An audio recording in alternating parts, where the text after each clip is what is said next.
नमस्कार मित्रांनो, कसे आहात सगळे? बरे आहात ना? आज आपण बघूया ठरलं तर मग या मालिकेचा आजचा म्हणजेच 2 सप्टेंबरचा एपिसोड. एपिसोडच्या सुरुवातीला आपण बघतो कल्पना आणि सायली एकमेकींना मिठी मारतात आणि त्यांची सगळी भांडणं दूर करतात. हे बघून सगळ्यांना खूप बरं वाटतं. प्रतिमा आत्तेला आनंदाश्रू आवरत नाहीत. मग प्रतापराव म्हणतात, आता खऱ्या अर्थाने सुभेदारांच्या घरात सण साजरा होतोय. त्यावर अश्विन खोचकपणे म्हणतो, हो, सण तर साजरे होतात आहेत आणि त्याच सोबत सुनेला हवा तेवढा मान देखील मिळतोय. त्यावर प्रतापराव म्हणतात, हो, तो मान मिळायलाच हवा तिला, कारण ती डिझर्व करते. आणि अश्विन, आता तो तोंड पाडून बसू नकोस, तू पण समारंभात सामील हो. मग सगळे एकदम आनंदाने गणपतीची प्रतिष्ठापना करतात. अर्जुन आणि सायली गणपतीची आरती करतात. इथे सुमनला वाटत असतं, एवढ्या आनंदाच्या क्षणाला हे कुठे गेले असतील? आत्ता त्यांना काय काम आलं असेल? मग सायली, प्रतिमा आणि रविराज मिळून एकत्र गणपतीची आरती करतात. कल्पना मनात म्हणते, या तिघांचं कुटुंब किती छान दिसतंय. त्यांची मुलगी तन्वी सापडली खरी, पण आता असं वाटतं नसती सापडली तर बरं झालं असतं. अर्जुन मनात म्हणतो की बाप्पा, सायली तुझी किती आवडीने पूजा करत आहे. तिच्या आज मनासारखं घडलं. तिची सासू तिला परत मिळाली. असंच देवा सगळी संकट दूर कर. आता तिला तिची सासू मिळाली आहे, तसेच तिचे आई बाबा देखील मिळू देत. पण कुठून सुरुवात करू? देव बाप्पा काहीतरी मार्ग दाखव.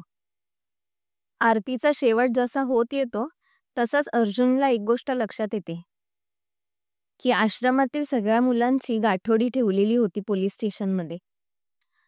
अर्जुन मनात म्हणतो, मला लवकरात लवकर ती गाठोडी शोधून काढायला हवीत, म्हणजे मला सायलीचं गाठोडं मिळेल. मग कल्पना सायलीला म्हणते, सायली आता सगळ्यांना प्रसाद वाट. आरती झाली ना आपली म्हणून. सायली मुद्दामहून पहिलं अश्विनला जाऊन प्रसाद द्यायला जाते, पण अश्विन तिला पहिलं टाळतो. मग देवबाप्पा समोर उभा राहतो आणि प्रार्थना करतो. मग पुन्हा सायली त्याला प्रसाद द्यायला जाते. त्यावर अश्विन म्हणतो की हा प्रसाद घरातल्या धाकट्या सुनेसाठी जर येणार असेल तरच मी प्रसाद घेईन, पण नसेल तर राहू दे. मी फक्त इकडे तन्वीसाठी प्रार्थना करायला थांबलो होतो बस. आणि अश्विन तिकडून निघून जातो. त्याच्या मागोमाग सायली धावते त्याला हाक मारत. पण कल्पना म्हणते, ह्या मुलाचं डोकं कधी ठिकाणावर येणार आहे हेच कळत नाही मला. मग रविराज म्हणता, हे सगळं आमच्या मुलीमुळे होतंय. प्रतिमा म्हणते, अश्विन खरं तर आदर्श नवरा आहे, पण ह्याच्या नादात तो एक आदर्श मुलगा नाही होऊ शकत आहे. मग प्रतापराव म्हणतात, सगळ्यांचा मूड आता छान आहे, उगाच खराब करूया नको. माझी एक महत्वाची मीटिंग आहे, सायली मला प्रसाद दे, मी पटकन ती मीटिंग अटेंड करून येतो. आणि तिकडून निघून जातात. इकडे सुमन खूप अस्वस्थ असते. हे प्रतिमाच्या लक्षात येतं. मग प्रतिमा सुमनला म्हणते, तू आल्यापासून एवढी अस्वस्थ का आहेस? नागराज भाऊजी कुठे आहेत? अजून आले कसे नाही? त्यावर सुमन म्हणते, नाही नाही, काही नाही, मी अस्वस्थ वगैरे नाहीये. नागराज ना थोडा वेळ होईल असं ते बोलले, म्हणजे ते उशिरा येतील पूजेसाठी. मग प्रतिमा म्हणते, ठीक आहे. इतक्यात अस्मिता सायलीकडे येते आणि म्हणते, काय ग, नंदेला प्रसाद देशील की नाही मला? मग सायली तिला प्रसाद देते आणि अस्मिता म्हणते, तुझ्या हातचा प्रसाद खायला मी कधीपासून वाट बघत होते आणि मोदक पण खायचे ना मला, तयार आहेत ना? मग सायली म्हणते, हो, तुम्ही आता प्रसाद खा, मोदक तयार आहेतच, मी देते थोड्या वेळात तुम्हाला. या दोघींचं हे बोलणं ऐकून कल्पना आश्चर्यचकित होते. ती अस्मिताला म्हणते, काय ग, तू सायलीशी एवढं गोड गोड का बोलतेस? मगाशी तर म्हणालीस की सायलीला पूजा देखील करायला देणार नाही, आणि आता हे काय चाललंय तुझं? हे ऐकून अस्मिता, प्रतिमा आणि अर्जुन एकमेकांकडे बघतात आणि अस्मिता जोरात हसत सुट.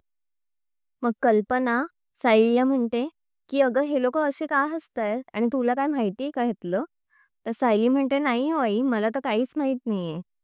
मग अस्मिता सांगते की त्यांनी कसं नाटक केलं होतं सायलीला कल्पनाच्या बाजूने येण्यासाठी. आणि ती प्लॅन सगळा डिटेलमध्ये त्यांना सांगते. आणि आज जे काही घडलं तो ह्या नाटकाचा एक भाग होता. आणि मग ती सायलीची माफी मागते आणि मग तिला मिठी मारते. हे ऐकून कल्पना शॉकमध्येच जाते. ती म्हणते, "तुम्ही एवढं सगळं कधी प्लॅन केलंत?" आणि त्यांना ओरडते. मग रविराज म्हणतो, "हे उत्तम उदाहरण आहे रिव्हर्स सायकॉलॉजीचं. आणि ही रिव्हर्स सायकॉलॉजी एक वकीलच चांगल्या प्रकारे खेळू शकतो." आणि अर्जुनकडे बघून हसतो. मग अर्जुन चैतन्यला हातवारे करून सांगत असतो, की "चल निघूया." कारण अर्जुनला आश्रमात जाऊन सायलीचं गाठोडं शोधून काढायचं असतं. ते निघतच असतात, तितक्यात सायली मागून जाते त्यांच्या आणि त्यांना थांबवते. त्यांना म्हणते, की "आता तुम्ही कुठे चाललात एवढ्या घाईघाईने?" मग चैतन्य सांगतो, "आमची एक महत्वाची मीटिंग आहे, त्याला चाललोय. येऊ तासाभरात." त्यावर सायली म्हणते, "बरं जेवला नाही आहात तर ॲटलीस्ट मोदक तरी खाऊन जा." मोदकच्या लालसेने चैतन्य लगेच म्हणतो, "हो, हो, चालेल, चालेल, चला." पण अर्जुन त्याला खुणवतो, की "चल आता बाबा, लगेच चल." मग चैतन्य म्हणतो, की "नको, नको, मी आल्यावर खातो." मग सायली अर्जुनला म्हणते, "मला आतमध्ये बोलता नाही आलं, पण एक गोष्ट सांगते, की तुमचा हा प्लॅन जर फसला असता आणि आईंना उलटच जर वाटलं असतं, तर काय झालं असतं? नाहीतर त्यांना असं वाटलं असतं, की पुन्हा त्यांची फसवणूक होतीये का काय?"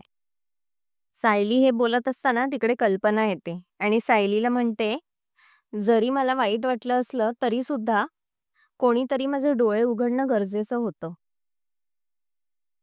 पण सायली म्हणते, "काही झालं तरी तुम्हाला त्यांनी असं अंधारात ठेवायला नको होतं." मग कल्पना त्यावर म्हणते, की "हरकत नाही गं, पण कोणावरही इतका राग जर झाला ना, तर त्याचा आपल्यालाच त्रास होतो." मित्रांनो, आजचा भाग इथेच संपला. पुढील भागात दाखवतात, की अर्जुन आणि चैतन्य आश्रमात आलेले असतात, सायली आणि तन्वीचं गाठोडं शोधण्यासाठी.